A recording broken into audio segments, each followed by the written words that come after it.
Welcome to Faces Friday. I'm Lynn Sherritt. Thanks so much for joining me.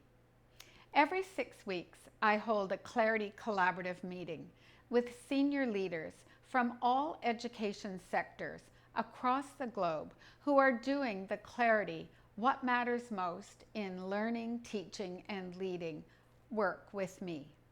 This week, I explored the question with them, how do you measure your impact? How do we know the Clarity work is really making a difference to all students, growing, learning, achieving?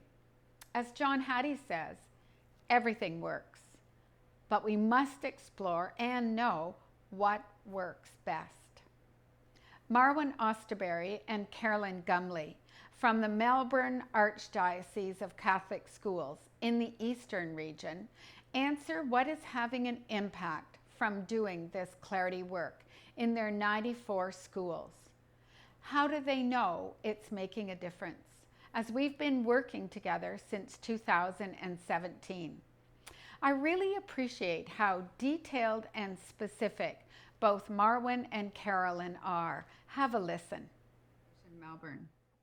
All right. I suppose measuring the impact can always be quite challenging because we have lots of data sets that we can use. But I suppose I'm just thinking of the Melbourne Archdiocese of Catholic Schools in the Eastern region, where we've got 94 schools, 74 primary and 19 secondary.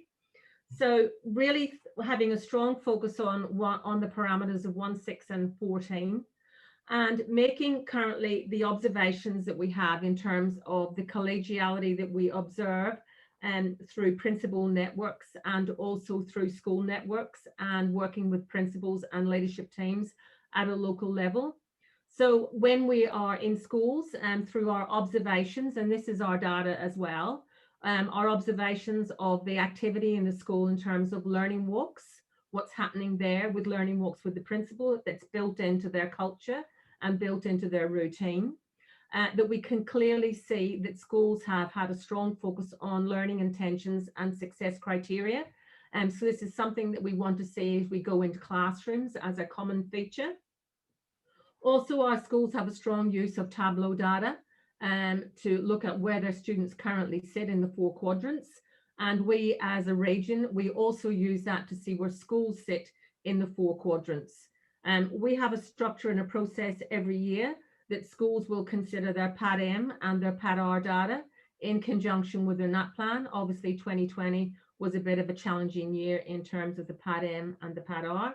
I mean, in terms of NAPLAN, but obviously schools have still focused on in terms of PAD-M and PAD-R to see how their students have progressed or where there may be some challenges moving forward. A strong use of case management at a school level. And we've also adopted that for ourselves as a region. We have a strong multi-team because we've got 40 staff that work at the Eastern Regional Office from various disciplines and portfolios. So we have fortnightly school improvement meetings, as we call them, school effectiveness meetings, where the regional leadership consultant, of which we've got 5 here at the Eastern region, and they have a distribution of each of the primary schools that they have a relationship with. And we've also developed a very strong meeting agenda that the RLCs have when they meet twice a term with either the principal and or their leadership teams. So we're feeling that after a number of years in working with Lynn as our critical friend, we started this at the end of 2017, and we brought it in cohorts of schools. So currently we've got approximately 70 schools involved in the Learning Collaborative. And we've got a significant number of secondary schools now involved also. And where before we had school networks that we just really reached out mostly to the primary schools. And this year in 2021, coming out of COVID, we had a lot of positives for us in the COVID situation. We've now opened that up. The school networks include our secondary schools as well. So we feel that's a real positive going forward. We speak the same language as our schools. and we have the same accountability and the same responsibility for what we do. And obviously, data is critical in understanding, not only being able to read the data and understand it, but also what are the actions we need to take as a system and schools working in a collegial partnership to actually raise the trajectory of all our students. And it's interesting when you work with principals and they look at the Tableau data, and I'm just thinking particularly of one secondary principal that we had, and we talk about the faces on the data and the strength of what that really means to us. And when we looked at the 4 quadrants, he said, I want to know who that student is, and I want to know what we're doing to raise the trajectory of that student. So it actually personalizes it to us that every student counts. And when you see it in front of you visually, you just can't escape it. You've got to do something about it. So clarity, absolutely. It's really, really necessary going forward. Said a lot, but something that I'm constantly thinking about is the sustainability of the work. I think I'd measure my impact if I could step away and this work becomes sustainable. Like that's the goal, that whatever we're putting in place, that this work just continues despite the change in team, because that happens. And we've had that, Noel, where we've had a school really moving along, and all of a sudden the principal changes, the middle leadership drops out, and you go, okay, we need to put on the brakes here and go 2 steps. So that's been my mindset in the last 12 months, really, Lynn, looking at in the East, we've got regional workshops.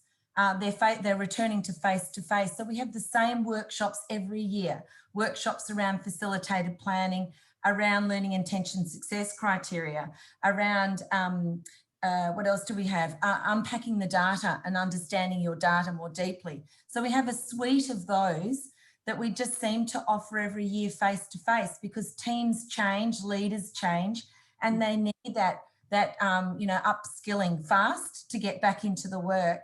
And then we have, we also have those loaded as modules. So we've adjusted them to be online as well, so schools can revisit them if they don't want face-to-face. And it actually relieves the team here of doing that same work all the time. We've got that support in place. Every school gets a team so that they know who they can contact straight away around literacy or maths. And that's really timely when they have some questions that, we can't get to fast enough. And I think the other thing is offering learning walks in schools has been a good sustainable model. So every term offering up a school, asking the middle leaders to come, 50, 60 of them in one particular area in literacy or maths. And they come along, they go through the walks together, but we ramp it up a little bit if they need that. And what would you say is a measure of your impact, as you're doing this work? And they have that chance to do that.